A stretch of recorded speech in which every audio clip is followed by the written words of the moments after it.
नमस्कार, मैं श्रुति श्रीवास्तव और आप देख रहे हैं खबर प्याली। जब जब देश में कोई आपदा जैसी स्थिति आई है, तब तक हमारे समाज में कार्य सेवक और समाज सेवी जन्म लिए हैं, या फिर यूं कहें कि उनके अंदर वो जज्बा, वो हौसला कायम रहा है कि अपनी जान की परवाह किए बगैर वो दूसरों के जान को बचाने की लगातार कोशिश करते हैं।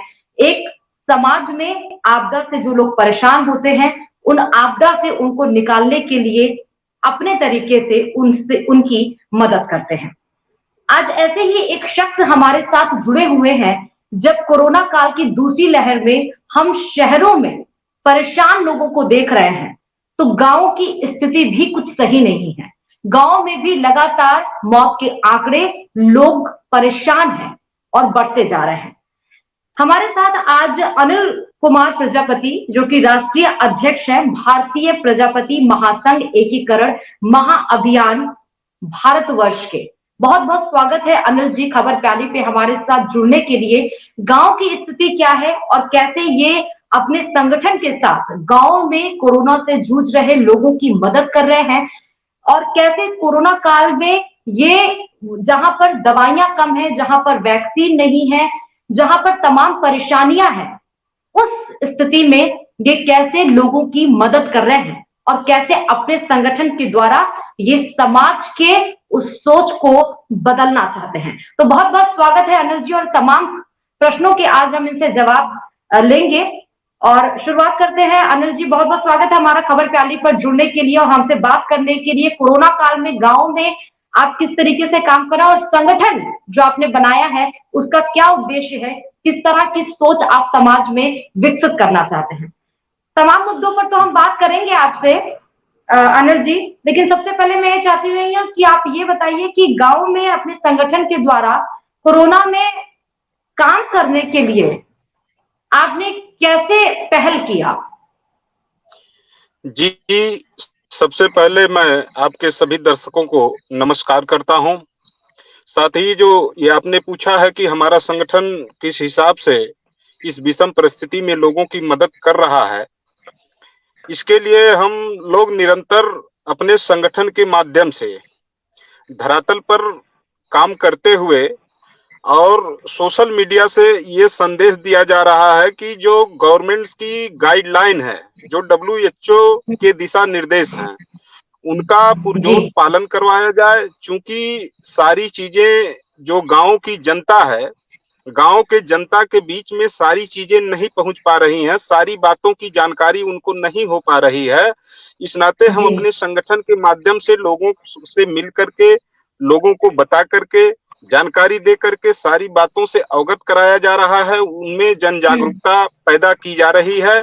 तथा हमारे संगठन के लोग या जितने भी पदाधिकारी हैं, 14 राज्यों में इस समय हमारा संगठन काम कर रहा है, सबको ये दिशा निर्देश दिया गया है कि आप लोग अपने भरसक जो गरीब कमजोर आम जनमानस हैं उनके बीच में, जैसे मास्क हुआ, सैनिटाइजर हुआ, या तमाम ऐसे कमजोर परिवार हैं जो जिनके लिए तमाम परेशानियों का सामना करना पड़ रहा है, उनको अपने स्तर से तथा जो समाज के समर्थवान लोग हैं उनसे सहयोग लेकर के उनकी पूरी मदद करने की चेष्टा बनाई जा रही है। क्योंकि इस कोरोना काल में बेरोजगारी सबसे बड़ा प्रॉब्लम बन करके उभर रहा है।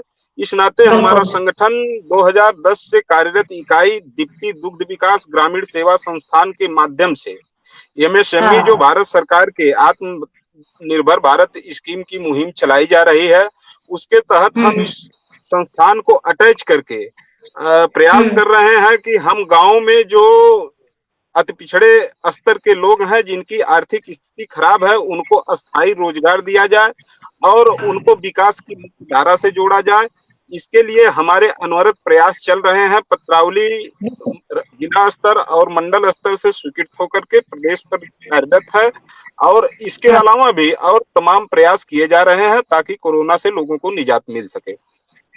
और बहुत अच्छी बात है कि जहां पर लोग घरों से बाहर नहीं निकल रहे हैं या घरों में लोग बैठे हुए हैं, वहां पर आप घर से बाहर निकल के और अपनी जान की फिक्र किए बगैर आप लोगों की मदद कर रहे हैं। लेकिन अगर हम ये देखिए अनिल जी, तो हमने देखा कि कोरोना की दूसरी लहर में जहां पर शहरों को अपनी चपेट में ले लिया है कोरोना का कहर, अब वो गांव में भी धीरे धीरे बढ़ता जा रहा है।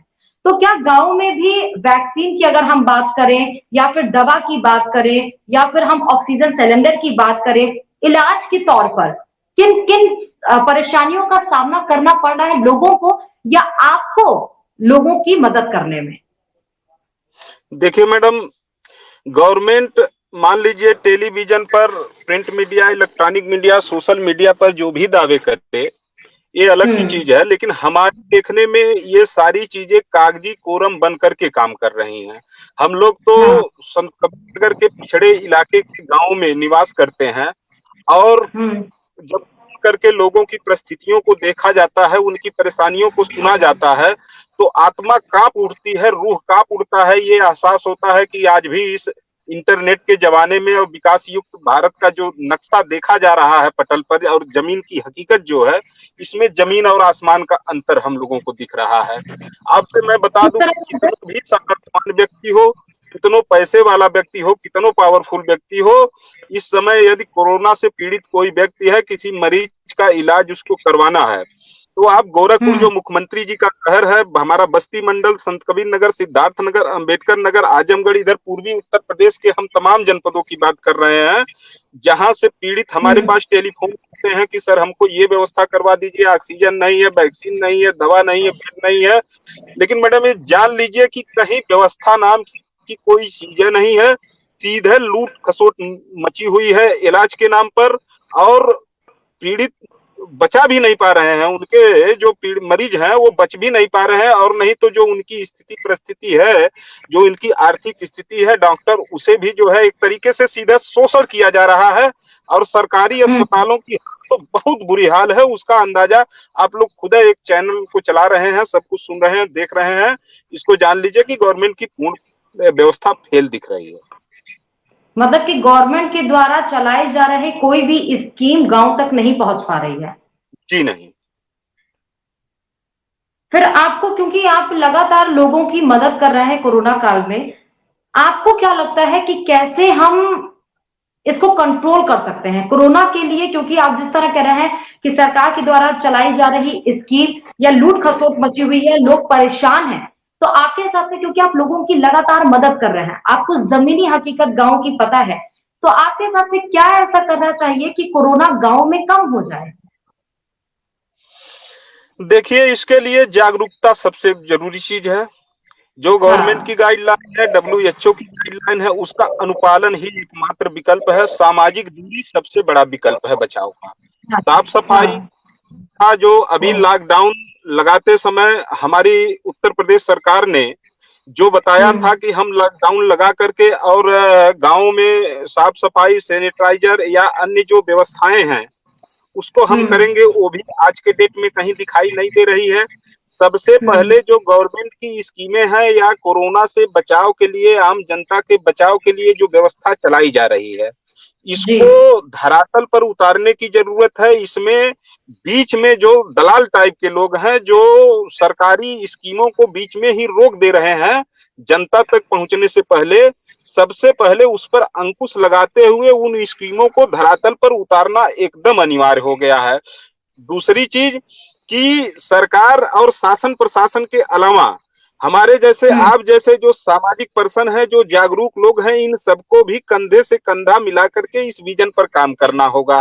तब जाकर के समाज को या जनता को उसका लाभ मिल पाएगा और उनको राहत मिल पाएगी, उनको थोड़ा सा संतोष दिखेगा कि हमारे लोग या शासन प्रशासन या गवर्नमेंट हमारे लिए काम कर रही है, हमको राहत मिल रही है।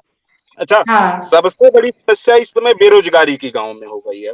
आप जानती हैं कि लगभग 50% जो भूमिहीन मजदूरा वर्ग टाइप के लोग हैं, ये अपने परिवार का भरण पोषण करने के लिए कोई दिल्ली, बंबई, सूरत, गुजरात या अन्य शहरों में जाकर के वो नौकरी करते हैं, मजदूरी करते हैं, तब अपने परिवार का भरण पोषण करते हैं। इस समय मैडम गांव में सबसे बड़ा प्रॉब्लम ये आकर के 50% परिवारों के पारिवारिक भरण पोषण के लिए समस्या उत्पन्न हो गई है। वो गांव शहरों से आकर के गांव में बैठ गए हैं, उनके आमदनी का जो स्रोत वो रुक गया है। इधर लॉकडाउन के चलते महंगाई इतनी चरम पर बढ़ती जा रही है कि जो कोई भी चीज हो, राशन किराने से लेकर रोजमर्रा के उपयोग में आने वाली जितनी भी वस्तुएं हैं, सबकी एक तरीके से ब्लैकमेलिंग हो रही है। उसका जो सामान 100 रुपए का मिलता है, उसको बनिया या बिचवई वाले लोग 150 रुपए में पब्लिक तक पहुंचा रहे हैं। तो यानी हाँ। इन गरीब कमजोर परिवारों के आय की जरिया तो बंद हो गई है। दूसरे हम्म। उनके रोजमर्रा की जरूरतों की आवश्यकता पड़ रही है। तीसरे जो सामान हम्म। 100 रुपए मिल रहा है, उसको 150 रुपए में मजबूरन उसको खरीदना पड़ रहा है। तो ये इस हम्म। समय सबसे समस्या है कि गवर्नमेंट की स्कीम को धरातल पर सही ढंग से उतारा जाए। और दूसरी चीज की जो ये ब्लैकमेलिंग का काम हो रहा है, जो बिचौलिए दलाली का काम कर रहे हैं, महंगाई बेतहाशा बढ़ करके लोगों को सामान की उपलब्धि हो रही है, इस बिल्कुल। पर अंकुश लगाना बहुत जरूरी है। और तीसरी सबसे जरूरी आवश्यक सबसे महत्वपूर्ण चीज ये है कि जो आत्मनिर्भर भारत अभियान हमारे हाँ। प्रधानमंत्री माननीय नरेंद्र मोदी जी ने जो आत्मनिर्भर भारत अभियान चलाया था, उनका ये कहना था कि हम गांवों में लोगों को बड़े पैमाने पर रोजगार सृजन करके उनको भरण पोषण का विकल्प तैयार करेंगे और देंगे। इसके लिए जब पहली लहर कोरोना की चल रही थी, तो उसमें हाँ। उन्होंने 20,000 करोड़ का राहत पैकेज भी एमएसएमई सेक्टर में जारी किया था। हाँ। मैं आपको बताऊं कि यदि गवर्नमेंट की जितनी स्कीमें हैं, जितनी योजनाएं हैं, यदि सही हम्म। ढंग से ये धरती पर उतर जाए, तो निश्चित तौर पर लोगों को निजात मिलेगी और लोगों की समस्या का समाधान होगा। लेकिन ऐसा कुछ दिखाई नहीं दे रहा है।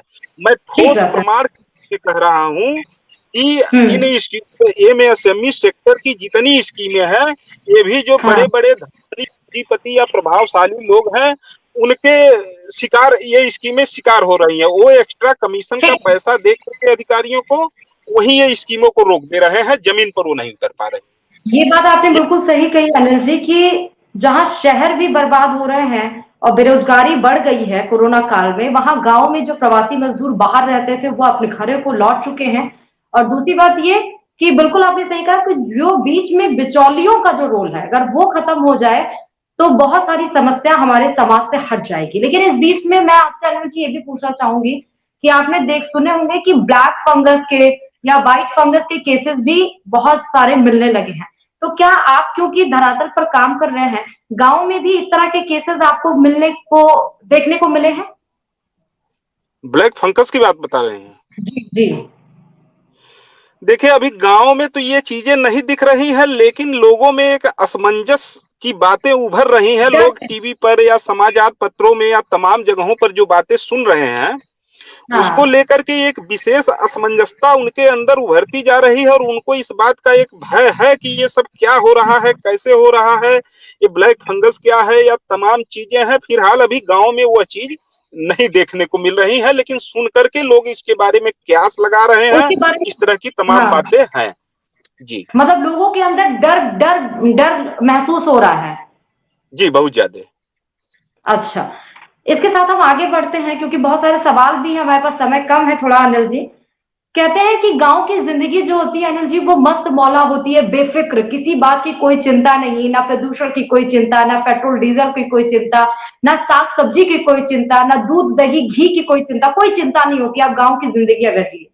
लेकिन कोरोना जब से आया तब से इसने पूरी देश को अपने चपेट में ले लिया, पूरा देश बर्बाद हो गया। आपको भी लग रहा है कि आपके हिसाब से कि गांव में किस तरीके के बदलाव आपने देखे? आपने हालांकि बोला कि बेरोजगारी बढ़ गई है, लोग जो बाहर जाते थे वो अपने घरों को लौट चुके हैं, और किस तरह के बदलाव आपको लोगों के अंदर और गांव में महसूस हुए, क्योंकि आप अलग अलग और पूर्वी इलाके में जाकर आप काम कर रहे हैं, चाहे बस्ती हुआ, संत कबीर नगर, कई सारे गांव को आप देख रहे हैं और वहां पे जाकर आप लोगों की मदद कर रहे हैं।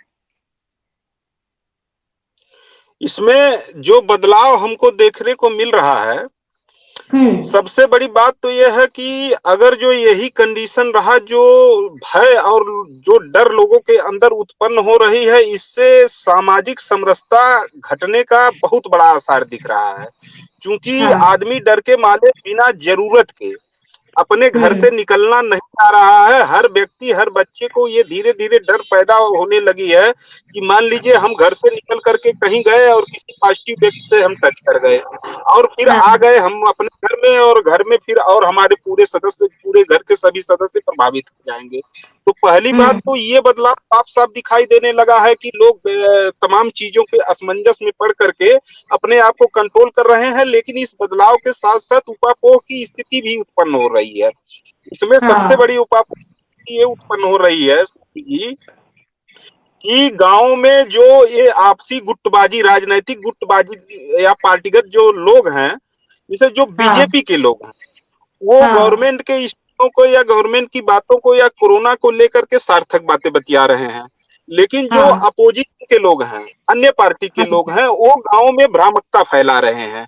अब जनता बिचारी जो है दोनों तरफ की बातों को सुन करके एक असमंजस में पड़ गई है, और जो ठीक सबसे है बड़ा बदलाव ये देखने को मिल रहा है कि वो लगभग लगभग अपने आप को कंट्रोल कर रही है कि हमें आवश्यकता से अधिक घरों से न निकलना पड़े या किसी के हाँ यहाँ न जाना पड़े, किसी से मेल मिलाप न करना पड़े। तो जो ठीक है सबसे इसी बड़ा के बदलाव ये दिख रहा है कि आपसी सामंजस्य, आपसी हाँ समरसता लोगों की खत्म होती जा रही है। और दूसरे बदलाव, हर हाँ परिवार, हर बच्चे और हर व्यक्ति को ये महसूस होने लगा है कि अब हमें आत्मनिर्भर बनने की जरूरत है। यदि हम हाँ आत्मनिर्भर बन करके अपने जीवन यापन या अपने भरण पोषण के व्यवस्था को सुदृढ़ नहीं किए, तो आने वाले दिनों में हमारे लिए खाने के लाले पड़ जाएंगे और हम बेमौत मारे जाएंगे।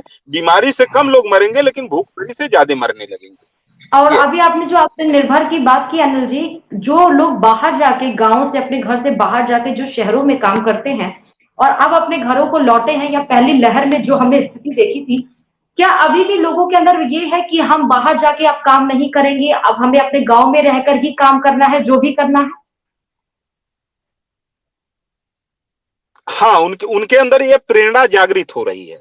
हर व्यक्ति जो अच्छा। मजदूर और भूमिहीन कमजोर तबके के लोग हैं, उनके अंदर ये जिज्ञासा उत्पन्न हो रही है कि हम जो अपने परिवार के भरण पोषण के लिए शहरों में जाते थे, वो परिश्रम, वो मेहनत हम अपने गांव में करें, और गवर्नमेंट हमारे लिए जितनी स्कीमें या जितनी योजनाएं आत्मनिर्भरता को लेकर के चला रही है, वो सही ढंग से उसका क्रियान्वयन, सफल क्रियान्वयन धरातल पर हो और हम रोजगार परक जीवन अपना यहाँ शुरू करें। इसके लिए हर व्यक्ति लालायित है और हर व्यक्ति प्रयासरत है। हम ही आपसे बता रहे हैं कि जो ये मिल्क प्रोडक्ट यूनिट को डेवलप करने की व्यवस्था हम बना रहे हैं, हालांकि इसमें हाँ 1396 को रोजगार से जोड़ने की व्यवस्था है गवर्नमेंट की, और लगभग 1 लाख किसान पशुपालन के जरिए अपनी आय बढ़ाएंगे। तो लोग बहुत। हमसे बार बार इस बात को पूछ रहे हैं, प्रश्न कर रहे हैं कि अनिल जी आपकी इंडस्ट्री कब बनना शुरू होगी, या कब कब से हम पशु पालना शुरू करें, कब हमारा दूध आप परचेज करेंगे, हमें क्या करना है। इन सारी चीजों को सुनने से हमें यह लग रहा है कि वास्तव में जो ये मजदूरा वर्ग या भूमिहीन कमजोर तबका है, जो भरण पोषण के लिए शहरों में जाकर के अपनी व्यवस्था मेंटेन करता था, वो अब गांव में आत्मनिर्भरता को लेकर के आतुर दिखाई दे रहा है, वो चाह रहा है। और ये बहुत ज्यादा जरूरी भी है। इसी के साथ हम आगे बढ़ते हैं अनिल जी। कहते हैं, आपने सुना होगा और देख भी रहे हम कि समाज हमारा जो है वो हमेशा धर्म और जाति की सूली चढ़ता आया है, और अभी भी ऐसा ही है। लोग भले पढ़ लिख कर मॉडर्न हो गए, लेकिन धर्म और जाति के बीच में फंस कर रह गए हैं। आप जो अपने प्रयास से एकीकरण की भावना लेकर पूरा संगठन जो आप उतरे हैं समाज में बदलाव के लिए, आपको लग रहा है कि लोगों के सोच में फर्क आया है? जी देखिए, धर्म और जाति व्यवस्था तो इस देश की वास्तविकता है, इसे कोई हाँ नकार नहीं सकता है, इसे सबको स्वीकारना होगा। जो कंडीशन हम लोग देख रहे हैं धरातल पर, वो आपके टीवी के माध्यम से हम बता रहे हैं। लेकिन जो हाँ एकीकरण की बात आपने बताया, हम लोग छात्र जीवन से 1998 से सामाजिक क्षेत्र में नौकरी छोड़ करके प्रयासरत हैं, क्योंकि समाज की विडंबनाओं को देख करके एक तकलीफ उत्पन्न हुई कि हम अपने जीवन में यदि अपने आप को सुदृढ़ कर ले गए तो कोई बहुत बड़ी बात नहीं होगी। हमें दूसरों बिल्कुल। की समस्याओं को, जो दबे कुचले लोग हैं, जो कमजोर लोग हैं, उनकी जन समस्या, उनकी मूलभूत समस्याओं को हम खत्म करके एक दिशा दे और उन्हें विकास की मुख्य धारा से जोड़े। जहां तक हाँ एकीकरण का सवाल है, इस देश में एकीकरण के लिए सबसे पहली पहल लौह पुरुष सरदार वल्लभ भाई पटेल ने किया था। बिल्कुल। इसका बहुत बड़ा असर इस देश के आम जनमानस पर पड़ा था, और उस समय शासन प्रशासन या गवर्नमेंट या जो भी हमारे जिम्मेदार पर्सन थे, देश के हर नागरिक को ये लगा कि हमारे लौह पुरुष सरदार वल्लभ भाई पटेल जो एकीकरण की मुहिम चला रहे हैं, यदि इसके तहत हाँ हम पूरे देश को सामाजिकता के साथ जोड़ ले जाएं तो निश्चित तौर पर विश्व स्तर पर हमारी एक ताकत होगी और हम पूरे विश्व में अपने आप को स्थापित कर सकते हैं। कोई हमारा जोड़ नहीं होगा, चाहे वो सामाजिक क्षेत्र हो, चाहे आर्थिक क्षेत्र हो, चाहे राजनीतिक से क्षेत्र हो, चाहे शैक्षणिक क्षेत्र हो। लेकिन श्रुति सबसे बड़ी बात तो ये रही कि सरदार वल्लभ भाई पटेल ने एकीकरण रूपी शब्द को जनता के बीच में एक विकल्प के रूप में दिया तो, लेकिन धीरे धीरे उनके मरने के बाद ये महत्वपूर्ण पहल सिर्फ और सिर्फ कागजी कोरम बन करके रह गई। दूसरा कोई योद्धा ऐसा नहीं पैदा हुआ कि जो एकीकरण की मुहिम को समरसता के नजरिए से पूरे देश में संचालित करने का काम करे। क्योंकि हम कुम्हार बिरादरी से आते हैं, आपने देखा होगा कि कुम्हारों का कृष्टि सृजन में बहुत बड़ा योगदान है। सिंधु घाटी की सभ्यता से लेकर के आज इस नवीन भारत में भी आप कुम्हारों का विशेष योगदान देखी होंगी। कुम्हार मिट्टी के छोटे छोटे कणों को इकट्ठा करके उसका बर्तन।